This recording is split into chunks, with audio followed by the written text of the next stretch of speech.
Hi guys, welcome back to our channel. అసలు ఏంటి theatres బంద్ గోలా? June 1 నుంచి థియేటర్స్ బంద్ అంటున్నారు. సో దీని అంతటికే కారణం ఏంటంటే చాలా సింపుల్ అండి. ఎగ్జిబిటర్స్ వాళ్ళకి రెంటల్ బేస్డ్ కాకుండా పర్సంటేజ్ వైస్ థియేటర్స్ రన్ చేయాలి అంటున్నారు. అలా చెయ్యని పక్షంలో థియేటర్స్ బంద్ చేస్తామని మొదట్లో అన్నారు. బట్ వచ్చేవన్నీ పెద్ద సినిమాలు కాబట్టి ఆ రిస్క్ వెళ్ళి ఎప్పట్లో తీసుకోవాలని అనుకోవట్లేదు. అందుకే ఈ బంద్ అనే అంశాన్ని కొన్ని రోజులు ముందుకు పోస్ట్ పోన్ చేసుకున్నారు. అంతే, సింపుల్. అంత ఈజీగా తేలిక ఎలా క్లియర్ అవుతుందమ్మా? యాక్చువల్లీ ఇవన్నీ మనకు అర్థం కావాలంటే ముందు ఈ ఇష్యూలో అసలు విలన్ ఎవరో తెలియాలి. అండ్ అందరూ అనుకుంటున్నట్టు ఈ ఇష్యూలో అసలు విలన్ ఓటీటీ కాదు. ఈ ఇష్యూలో అసలు విలన్స్ మీరే.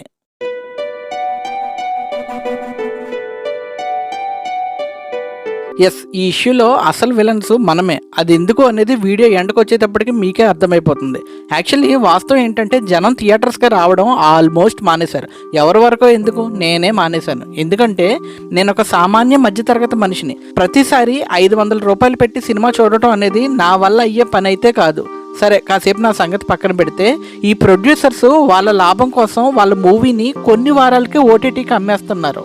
సో ఇప్పుడు నాలాంటి వాడికి ఏమనిపిస్తుంది, ఇంకొక 2 వారాలు వచ్చాపుకుంటే ఓటీటీలో ఫుల్ హెచ్డి ప్రింట్ వచ్చేస్తుంది కదా, అప్పుడు హ్యాపీగా ఇంట్లోనే చూడొచ్చు కదా అనిపిస్తుంది. అండ్ ప్రొడ్యూసర్స్కి దీనివల్ల ఎటువంటి నష్టము లేదు. బికాస్ ఏదైనా కొత్త మూవీ వస్తే మ్యాక్సిమం మొదటి వారంలోనే అందరూ ఈ మూవీ చూసేస్తున్నారు. సో మూవీ హిట్ అయితే ఆ లాభాలన్నీ ప్రొడ్యూసర్లకే వెళ్తాయి. ఒకవేళ ఫ్లాప్ అయితే ఆల్రెడీ ఓటీటీకి ఒక మంచి రేట్కి అమ్మేస్తారు కాబట్టి మళ్ళీ ప్రొడ్యూసరే సేఫ్. అయితే ఇక్కడ కష్టాలు ఇరుక్కుపోయింది మాత్రం సింగిల్ స్క్రీన్స్ వాళ్ళు అండ్ ఆడియన్స్ కూడా. ఎందుకు ఆడియన్స్ కూడా అంటున్నానంటే క్లియర్గా చెప్తున్నాను, వినండి. రీసెంట్గా ఒక జాక్ అని ఫ్లాప్ సినిమా చూసాను నేను. నా వరకు అది ఫ్లాపే, మీకు యావరేజో హిట్టో తెలియదు కానీ నా వరకు అదొక ఫ్లాప్ మూవీ. సో ఈ జాక్ అనే ఫ్లాప్ మూవీని నేను ఏప్రిల్ 10వ తారీఖున చూశాను. ఆ రోజే ఆ మూవీ రిలీజ్ అయింది. అండ్ మే 8వ తారీఖు ఆ మూవీ ఓటీటీకి వచ్చేసింది. అంటే 28 రోజుల తేడాతో ఓటీటీకి వచ్చేసింది. నేను ఆ మూవీకి పెట్టిన టికెట్ ప్రైస్ వచ్చి జీఎస్టీతో కలిపి 200 రూపాయలు. ఆ 200 పెట్టి నేను థియేటర్కి వెళ్తే ఒక్క సినిమా చూడొచ్చు. అదే ఆ 200లో ఒక 150 పెట్టి నెట్ఫ్లిక్స్లో సబ్స్క్రిప్షన్ తీసుకుంటే నాకు 100 సినిమాలు 100 సిరీస్ నేను చాలా హ్యాపీగా ఫ్రీగా చూడొచ్చు. ఏ కొత్త మూవీ అయినా 2 వారాలకు ఓటీటీకి వచ్చేస్తుంది. సో 200 పెట్టి ఒక ఫ్లాప్ సినిమా చూసే బదులు 150 పెట్టి ఆ నెలలో వచ్చిన కొత్త సినిమాలన్నీ 150 రూపాయలకే ఇంట్లో ఉండి ఫుల్ హెచ్డి ప్రింట్తో చూసేయచ్చు. పోనీ ఆ వచ్చే సినిమాలు ఏమైనా కంపల్సరీ థియేటర్లోనే ఎక్స్పీరియన్స్ చేసే సినిమాలా అంటే అది కాదు. అయితే కమర్షియల్ మూవీసు లేదా కాన్సెప్ట్ బేస్డ్ మూవీసు, ఏదో రాజమౌళి సినిమానో శంకర్ సినిమానో లేదా జేమ్స్ కెమెరాన్ లాంటి వాళ్ళ సినిమాలో అంటే విజువల్గా థియేటర్లో మంచి ఎక్స్పీరియన్స్ ఇస్తాయి కాబట్టి థియేటర్లో చూస్తున్నారు. మిగతావన్నీ ఓటీటీస్లోనే చూసేస్తున్నారు. ప్రొడ్యూసర్స్ వాళ్ళ స్వలాభం కోసం ఓటీటీకి మమ్మల్ని అలవాటు చేసేశారు. సో మేము కూడా ఏ మూవీ కొంచెం డివైడ్ టాక్ వచ్చినా బొక్కలే ఓటీటీలో చూసుకుందాం అనే ఫీలింగ్కి వచ్చేసాం.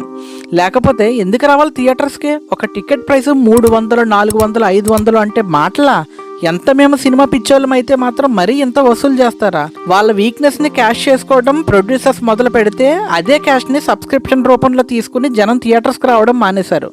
టికెట్ ప్రైజులు 1000 రూపాయలు పెట్టినా వెళ్ళి చూసేవాళ్ళు ఒక సెట్ ఆఫ్ ఆడియన్స్, ఒక 2 వారాలు ఆగి ఇంట్లో ఓటీటీలో చూసేవాళ్ళు ఇంకొక సెట్ ఆఫ్ ఆడియన్స్. కానీ ఈ 2 కాకుండా 3వ సెట్ ఆఫ్ ఆడియన్స్ కూడా కొంతమంది ఉన్నారు. వాళ్ళే పైరసీ బాబులు. ఒకప్పుడు పైరసీ క్వాలిటీ వేరు, ఇప్పుడు పైరసీ క్వాలిటీ వేరు. ఒకప్పుడు పైరసీలో పిక్చర్ క్లియర్గా ఉండేది కాదు అండ్ సౌండ్స్ కూడా క్లారిటీ ఉండేవే కాదు, అంతా గజిబిజిగా ఉండేవి. బట్ ఇప్పుడు అలా కాదు. ఒక మూవీ ఓటీటీకి వచ్చాక ఎంత క్లారిటీ అయితే ఉంటుందో సేమ్ అంతే క్లారిటీ ఉంటుంది ఇప్పుడు పైరసీ వాటికి. అండ్ అన్నిటికన్నా ఆశ్చర్యం ఏంటంటే ఒక పైరసీ ప్రింట్లో సౌండ్స్, డబ్బింగ్, సాంగ్స్, మ్యూజిక్ అన్నీ ఫుల్ క్వాలిటీతో వస్తున్నాయి. 1 మంత్ బ్యాక్ నేను ట్రైన్లో వెళ్తుంటే రేపు చూడబోయే మ్యాడ్ 2 అనే సినిమా ఆ రోజే నా ముందు ఒకడు ఫుల్ హెచ్డి ప్రింట్లో చూస్తున్నాడు. నేను షాక్ అయిపోయాను. అసలు ఇది ఎలా సాధ్యమబ్బా అని తెగ ఆలోచించేశాను. ఆయన కంప్యూటర్ సెంటర్ ఉంది, అందులో నేను పని చేస్తున్నాను. డబ్బు కక్కుర్తిపడి నేనే ఈ దొంగ సీడీలు వేసానండి.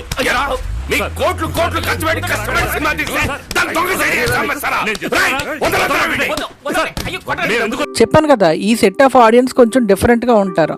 వీళ్ళకి థియేటర్స్కి వెళ్ళే టైం ఉండదో, సబ్స్క్రిప్షన్ తీసుకునేంత డబ్బులు ఉండవో. అలాంటప్పుడు వీళ్ళకి కనపడే ఏకైక దారి పైరసీ. అండ్ ఈ పైరసీ రాజ్యానికి రాజులు ఎవరంటే మూవీ రూల్స్, ఐబొమ్మ, టెలిగ్రాము. ఈ 3 సోర్సుల్లో మనకు దొరకని మూవీ అంటూ ఉండదు. ముఖ్యంగా కొత్త మూవీస్ అయితే వీళ్ళ దాన్ని ఆడియన్స్కి అవైలబుల్గా వాళ్ళకి నచ్చిన క్వాలిటీ బేస్డ్లో అప్లోడ్ చేస్తారు. ఎవరికి నచ్చిన క్వాలిటీలో వాడు డౌన్లోడ్ చేసుకుని హ్యాపీగా చూస్తున్నాడు ఫ్రీగా, which is very wrong and also a crime.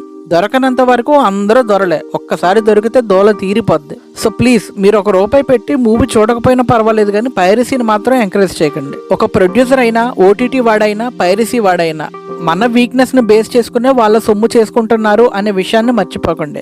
నేను ఎందుకు ఈ మాట చెప్తున్నానంటే, రీసెంట్ గా నా ఫ్రెండ్ కి నాకు ఒక ఫ్యాన్ వార్ లాంటి గొడవ జరిగింది. నేనేమో మా టీఎఫ్ఐ అంటే ఏమనుకుంటున్నవరా నా కొడక, కంటెంట్ మంచిదైతే ఏ లాంగ్వేజ్ నుంచి వచ్చిన సినిమానైనా థియేటర్స్లో మేము ఖచ్చితంగా హిట్ చేస్తాము, 1000 కోట్లు ప్రాఫిట్ వచ్చేంత వరకు ఆగం, అదిరా టీఎఫ్ఐ అంటే అని తొడగొట్టుకుంటూ చెప్పాను. వెంటనే వాడు ఒక మాట అన్నాడు, అన్న మీరు అంత ఖాళీగా ఉంటారా అన్న అన్నాడు. నిజమే కదా, ఒకప్పుడు ఒక మూవీ బాగుంటే వెళ్ళి చూసి హిట్ చేసేవాళ్ళం మన లాంగ్వేజ్లో మాత్రమే. కానీ రాను రాను ఆ పిచ్చి మరీ ముదిరిపోయింది. మనం ఇంత సినిమా పిక్చర్లో మనకు తెలిసి అన్ని లాంగ్వేజెస్ వాళ్ళు వాళ్ళ సినిమాల్ని మన తెలుగులో రిలీజ్ చేసి డబ్బు సంపాదించుకుని వెళ్ళిపోతున్నారు. మనం మాత్రం ఎక్కడి నుంచో వచ్చిన వాడి ప్రోడక్ట్ అని చూసి దాన్ని హిట్ చేసి వాడిని డబ్బున్నవాడిగా చేసి వాడిని గొప్ప స్థాయిలో పెట్టి వాడిని పంపిస్తున్నాం. కానీ మనం మాత్రం మధ్యతరగతిలోనే ఉండిపోతున్నాం.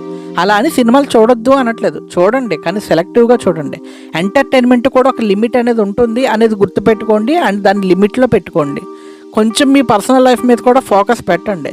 నేను చెప్పే మాటలు టీనేజ్ పిల్లలకు కోపం తెప్పిస్తాయి, ఐ కెన్ అండర్స్టాండ్. బట్ ఈ 25-30 ఏళ్ల మధ్యలో ఉన్న వాళ్ళకి మాత్రం క్లియర్ కట్గా తెలుస్తుంది, ఎందుకంటే వాళ్ళకి రియాలిటీ ఏంటనేది బాగా తెలుసు కాబట్టి they can easily relate to this topic.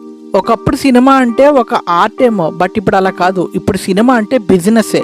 సామాన్యుడి జేబు నుంచి డబ్బు గల్లంత చేయడానికి వాడే ఒక మాయా ప్రక్రియ ఈ సినిమా. లేదు ఎప్పటికీ సినిమా ఈజ్ ఏ నాట్ అనుకుంటే గుండెల మీద చేసుకుని చెప్పండి, మీలో ఎంతమంది మిథునం అనే సినిమాని థియేటర్లో చూసి హిట్ చేశారో చెప్పండి. మీలో ఎంతమంది నా ఆటోగ్రాఫ్ అనే సినిమాని థియేటర్లో చూసి హిట్ చేశారో చెప్పండి. మీలో ఎంతమంది గౌతమ్ నందా అనే సినిమాని థియేటర్లో చూసి హిట్ చేశారో చెప్పండి.